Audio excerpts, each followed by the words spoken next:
บសួរនិងសួស្តីពុកម៉ែបងប្អូនអរគ្នាឥឡូវនេះខ្ញុំនៅក្នុងតំបន់ទេសចរសហគមន៍អូព្រះ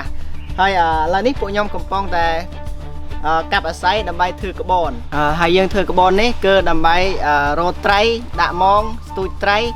ហើយនឹងថតទិដ្ឋភាពផ្សេងៗក្នុងតំបន់ទេសចរសហគមន៍អូព្រះនេះអញ្ចឹងអ្នកទាំងអស់គ្នាកុំភ្លេចតាមដានកម្មវិធីពួកខ្ញុំទាំងអស់គ្នាថាពួកខ្ញុំនឹងធ្វើអីបន្តទៀតចាំតាមដានទាំងអស់គ្នា